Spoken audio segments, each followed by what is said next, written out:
Assalamualaikum warahmatullahi wabarakatuh. Waalaikumsalam Eh, warahmatullahi wabarakatuh.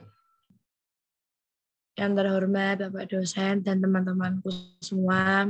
Saya dan teman-teman dari tema 10 dengan materi adab kepada orang tua, keluarga dan masyarakat, izin dan presentasi ya. Jadi kelompok kita terdiri dari Putri Eugenia Sekar-Melati, Raidika Arya Duta, Muhammad Hafid Ar-Riza Ramadan, Hadil Hafiz Sabriah, dan Farid Indra Warman.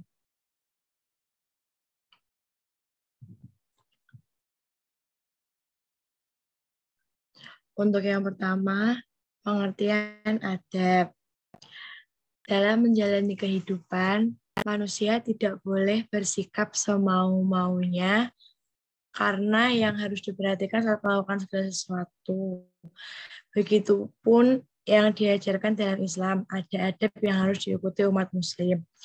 Adab dalam bahasa Arab berarti budi pekerti, tata krama, atau sopan santun. Secara keseluruhan, adab memiliki arti segala bentuk sikap, perilaku, atau tata cara hidup yang mencerminkan nilai sopan santun, kehalusan, kebaikan, budi pekerti, atau akhlak. M. Abdul Mujib dalam Ensiklopedia Tasawuf Imam Al-Ghazali menyebutkan bahwa adab ialah tata krama, moral, atau nilai-nilai yang dianggap baik oleh sekelompok masyarakat. Seseorang yang dapat menjaga adabnya berarti ia berhasil dalam segala hal. Dalam agama Islam, adab berasal dari dua sumber utama, yaitu Al-Quran dan Sunnah yang merupakan perbuatan serta kata-kata Nabi. Keduanya merupakan paduan bagi umat muslim dalam menjalankan aktivitas sehari-hari agar menjadi orang beriman dan berakhlak.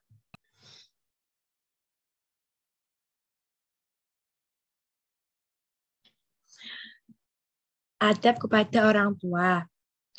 Dalam Al-Quran, Allah Subhanahu wa Ta'ala memerintahkan kepada manusia untuk tidak berkata kasar atau membantah kepada orang tua, bertutur kata yang lemah lembut dan sopan, serta berbuat baik kepada orang tua, baik selagi masih hidup maupun sudah meninggal. Perintah itu tertuang dalam surat Al-Isra ayat 23-24. Allah Subhanahu wa Ta'ala berfirman, A'udzubillahi minasyaitonirrajim. Bismillahirrahmanirrahim.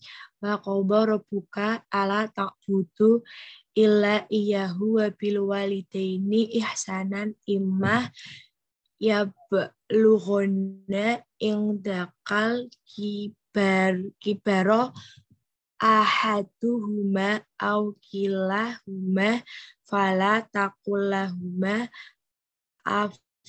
afi wala tangharhuma wa kullahuma qaula karima wafid lahuma janaha al-dzali minar rahmati wa qurrabbir hamhuma kama rabbayani shahiran, yang artinya, dan Tuhanmu telah memerintahkan kepada kamu jangan menyembah selain Dia, dan hendaklah kamu berbuat baik pada ibu bapakmu dengan sebaik-baiknya.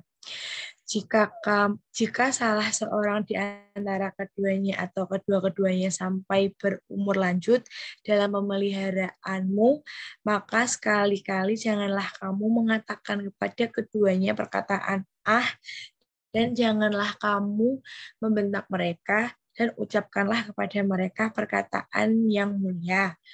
Dan rendahkanlah dirimu kepada mereka kedua dengan penuh kesayangan, dan ucapkanlah, wahai Tuhanku, kasihilah mereka keduanya sebagaimana mereka berdua telah mendidik aku waktu kecil.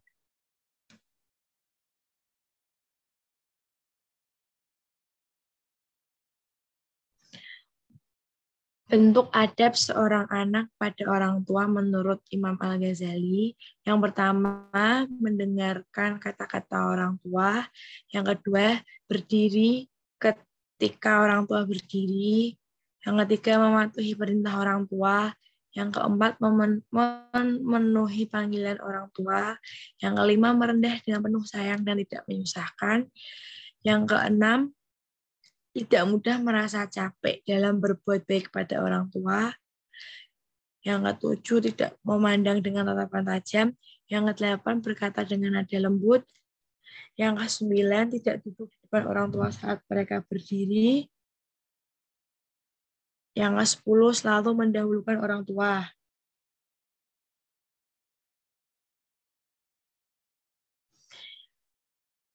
Yang berikutnya yaitu hikmah beradab kepada orang tua.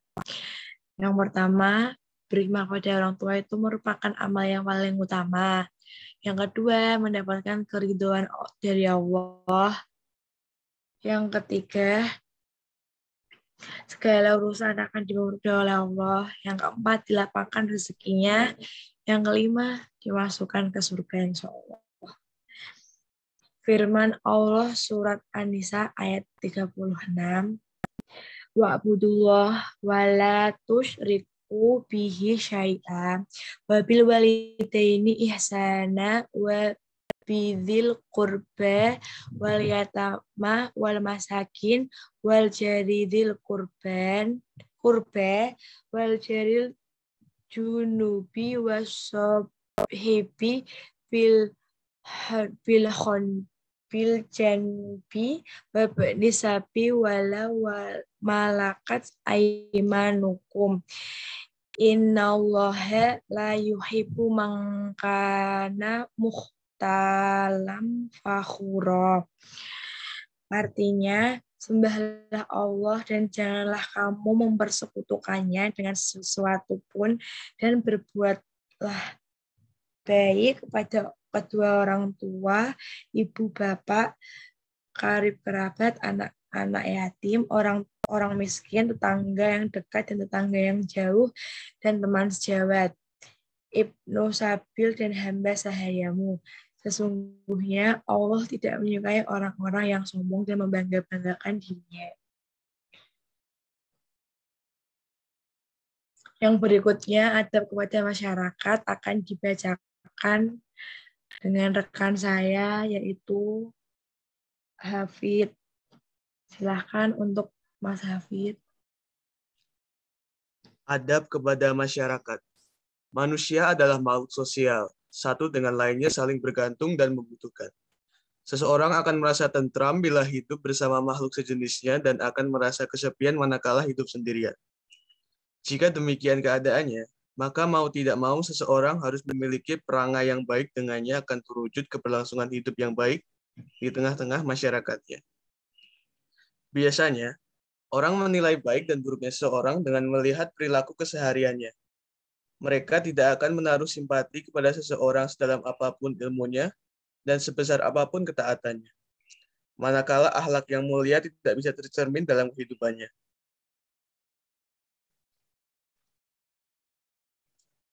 Bentuk adab terhadap masyarakat.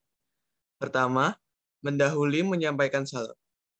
Orang-orang yang bertetangga dianjurkan saling menyapa ketika bertemu dengan mengucapkan salam. Tentu saja, pihak yang mendahului mengucapkan salam secara akhlak lebih baik dan karenanya mendapatkan kebaikan yang lebih banyak. Kedua, tidak lama-lama berbicara.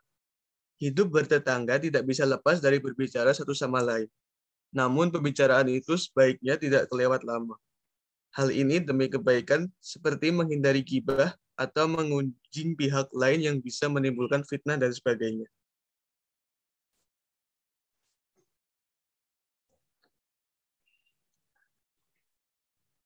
Ketiga, tidak banyak bertanya. Mengajukan pertanyaan seperti mau kemana merupakan salah satu cara menyapa yang sudah umum. Jika pertanyaan tersebut dijawab mau ke pasar, maka tidak harus diajukan lagi pertanyaan yang lebih detail seperti mau beli apa, sebab hal ini bisa berarti terlalu ingin mengetahui urusan orang lain. Cukuplah diikuti dengan ungkapan silahkan atau dalam bahasa Jawa monggo nderekaken. Keempat, menjenguk yang sakit. Ketika tetangga ada yang sakit, ia berhak dikunjungi. Artinya, tetangga yang tidak sakit berkewajiban mengunjunginya tanpa memandang status sosial pihak yang sakit. Bertetangga pada dasarnya adalah berteman sehingga kesetaraan di antara mereka harus dijaga dengan baik.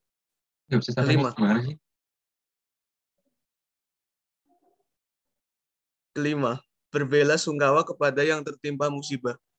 Seorang tetangga juga berhak dikunjungi ketika sedang tertimpa musibah, terutama kematian anggota keluarganya. Hal yang sebaiknya dilakukan dalam kunjungan takziah adalah ikut berbela sungkawa dengan menunjukkan rasa duka dan mendoakan kebaikan terutama bagi si mayit dan keluarga yang ditinggalkan.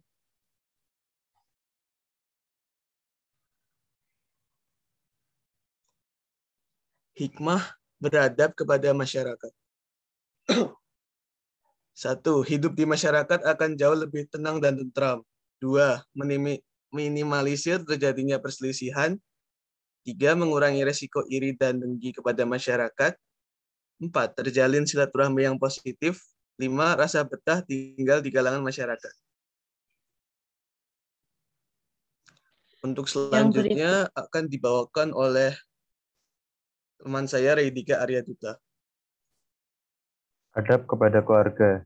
Menurut KBBI, pengertian kerabat adalah yang dekat atau pertalian keluarga, sedarah sedaging. Dalam bahasa Arab, ulul arham yang berarti dikaitkan dengan hubungan keturunan. Adab terhadap saudara diperlukan demi menjaga hubungan baik di dalam keluarga.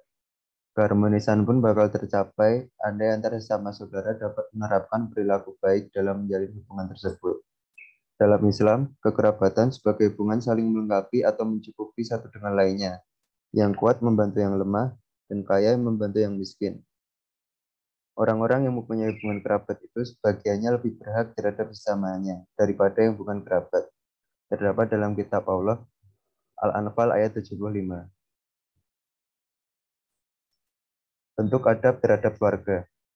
Berlaku adil, berbuat kebajikan, memperlakukan secara baik, menjaga silaturahmi, memberikan haknya, menjaga aib keluarga, saling menasihati dalam kebenaran, saling membantu, bergaul dengan mereka dengan cara yang baik, jika mereka di bawah tangannya atau dalam pemeliharaannya, maka hendaklah ia diberi makan dari apa yang dimakannya, memberinya pakaian dari apa yang ia pakai. Hendaknya rasa cintanya kepada saudara tidak menyebabkan untuk berbuat tidak adil kepada orang lain. Bersikap dan berkata yang baik. Jangan sampai hubungan terputus saat salah seorang dari kerabat kita berkuasa atau memegang jabatan. Hendaknya berakhlak terhadap kerabat yang tua seperti bersikap kepada ibu atau bapaknya sendiri. Hendaklah berakhlak atau menyayangi kerabat yang muda seperti menyayangi anak-anaknya sendiri. Kakak laki-laki dapat menjadi wali nikah bagi adik-adiknya jika ayahnya telah tiada. Menjalin silaturahim dengan kerabat meskipun mereka kafir seperti berbuat baik kepada orang tua yang kafir. Akan tetapi tetap ingat syariat Allah yang lainnya.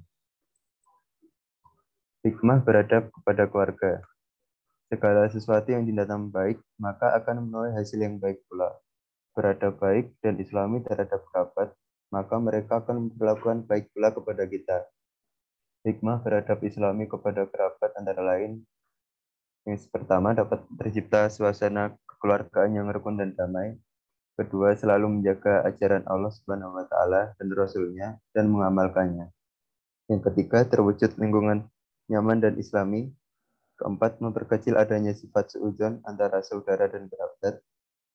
Suasana saling menghormati dan saling menghargai lebih terasa. Yang terakhir, memperbanyak orang yang semakin meningkat ketakwaannya kepada Allah Subhanahu wa Ta'ala.